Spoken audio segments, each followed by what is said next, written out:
Oh, Wolfpack, Wednesday hump day.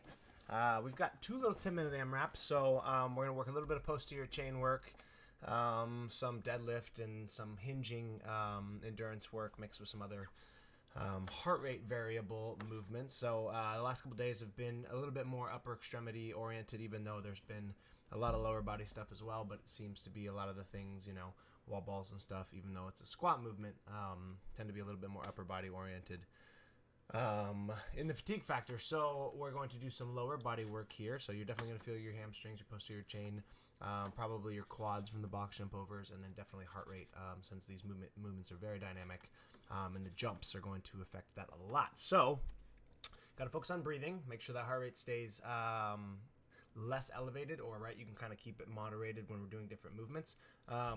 Then we got to choose appropriate weights on the barbells to keep ourselves moving. Since we are starting with less reps, you can challenge yourself a little bit more. However, just be aware the fatigue from these different movements, the box jump overs and the double unders are going to add to the movement. So we need to still make sure that these are movable weights, even though the rep counts are very, very low. So they're both going to start with a 1,000-meter row for males and 920 meters for the ladies.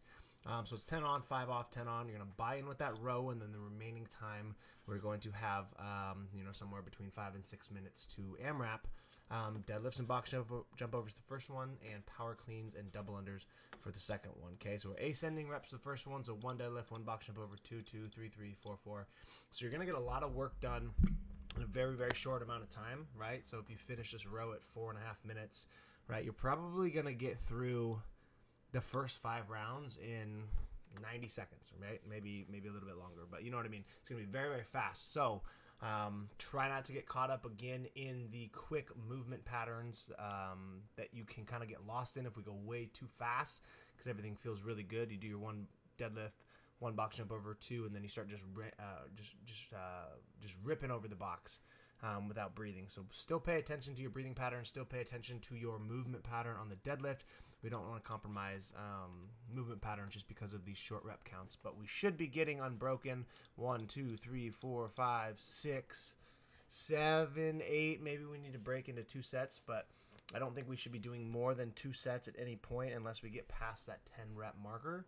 Then maybe we can chip into smaller sets, but it should be very movable. We should be getting through lots of reps, and then as we get to those higher rep counts, obviously it's going to slow us down. But if you have 6 minutes, probably going to be a good chance that you can get upwards towards the 10s, maybe even plus the 10s if you're decent with these 2 movements, okay? So rest 5 minutes, and we do the exact same thing. 1,000-meter row, and this was going to be power cleans and double unders. So the double unders will go up by 10, the power cleans will go up by 1. So it should be a relatively similar timing to the box jump overs, maybe a little bit longer. Obviously, 5 box jump overs probably going to be a little faster than 50 double unders, but it should be relatively similar. But the combo of these two, you do have a little bit of shoulder fatigue from the double unders. You're going to have a little bit of shoulder fatigue catching that bar in the front rack position. So your goal for tomorrow is to pick a very movable weight, but your best bet is just to do these singles the whole way, in my opinion.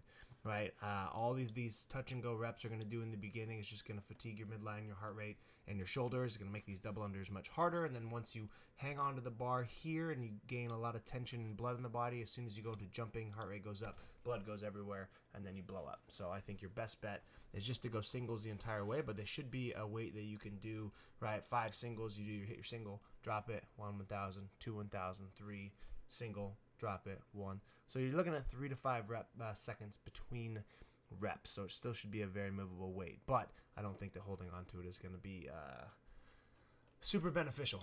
Maybe if you're pretty strong with the barbell and you go RX, you might be able to hang on to it, but then again, it's just going to add fatigue that doesn't need to be there when you can drop it and reset. So that would be my recommendation. Okay, your score is just going to be your total reps for this one and your total reps for that one.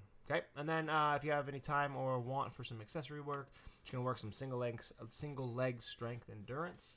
So you got 10 2-dumbbell RDLs. So you got 2 dumbbells. Best bet is to hold them just parallel to the ground. That way you can get a little bit lower. So slight knee bend, track those dumbbells all the way to the ground, or as soon as those hamstrings tighten up, squeeze the butt and stand up. And then you're going to go directly into 20 dumbbell step up as fast as possible. It's just going to be with 1 dumbbell on our shoulder. You probably want to use your same dumbbell that you normally would use and your same box height that you normally would use in a Metcon. However, this is a good setting to kind of challenge yourself, go a little bit heavier, or maybe go a little bit faster on these step ups. So you can kind of play with the variance in the weight on this one here. But again, this should be unbroken and as fast as possible, going quicker than you would in a Metcon, just to kind of simulate a little fatigue, and then try to get our body used to going faster on the step ups here. So very good posterior chain conditioning. Should cap off the midweek with a little bit more leg fatigue, so the body should feel pretty balanced. And then we'll get to Thursday and Friday, our workouts before the 12-day Christmas. But other than that, have a fantastic Wednesday. We'll see you in the gym. If you have questions, let me know. If not, bye.